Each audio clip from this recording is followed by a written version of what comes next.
ഈ സ്ഥലം എവിടെയാണെന്ന് അന്വേഷിച്ച് നടന്ന ഒരുപാട് പേരുണ്ടാവും നന്ദി ഹിൽസിൽ. ദിവസവും ഇവിടെ വരുന്ന ആയിരങ്ങളുടെ കണ്ണ് വെട്ടിച്ച് പ്രകൃതി ഒരുക്കിയ അത്ഭുതം നിങ്ങൾക്കായി പങ്കുവയ്ക്കുന്നു. മറ്റൊരു ട്രാവൽ വ്ളോഗിലും ആരും പരിചയപ്പെടുത്താത്ത ആ ഹിഡൻ ജെമ്മിലേക്ക്. ബാംഗ്ലൂരിൻ്റെ പ്രഭാതം നന്ദി ഹിൽസിൽ ചിലവഴിക്കാത്ത മലയാളികൾ തീരെ കുറവായിരിക്കും. ഞാൻ തന്നെ 8-10 തവണ ഇവിടെ വന്നിട്ടുണ്ട്. മുൻപ് ചെയ്ത നന്ദി ഹിൽസിൻ്റെ ഡീറ്റെയിൽഡ് വ്ളോഗ് ഡിസ്ക്രിപ്ഷനിലുണ്ടാവും. ഈ സ്ഥലത്തിന് അങ്ങനെ ഒരു കുഴപ്പമുണ്ട്, ഈ പ്രകൃതി വീണ്ടും നമ്മളെ ഇവിടേക്ക് ചേർത്ത് പിടിക്കും. അങ്ങനെ പലതവണ വന്നപ്പോൾ ആരുടെയും കണ്ണെത്താത്ത ഈ സ്ഥലം എൻ്റെ മുന്നിൽ പ്രത്യക്ഷപ്പെട്ടു. ഈ സ്ഥലം മുൻപ് നേരിട്ട് കാണാൻ കഴിഞ്ഞവർ കമൻറ്റിൽ അറിയിക്കണേ. അപ്പോൾ ദൃശ്യങ്ങളിലേക്ക്.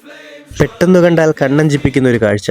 പൂമൂടിയ കൽപ്പടികൾ നടന്നു നീങ്ങുമ്പോൾ ചുറ്റും ദീർഘമായി പരന്നുകിടക്കുന്ന വൃക്ഷശാഖകൾ. അതിൻ്റെ തണലിൽ ഒരു പുരാതന കഥയുടെ ദൃശ്യം പോലെ നന്ദികേശൻ കാവലിരിക്കുന്ന ഒരു കൊച്ചു കല്ലമ്പലം ഒടുവിൽ മുന്നിൽ പ്രത്യക്ഷപ്പെടും.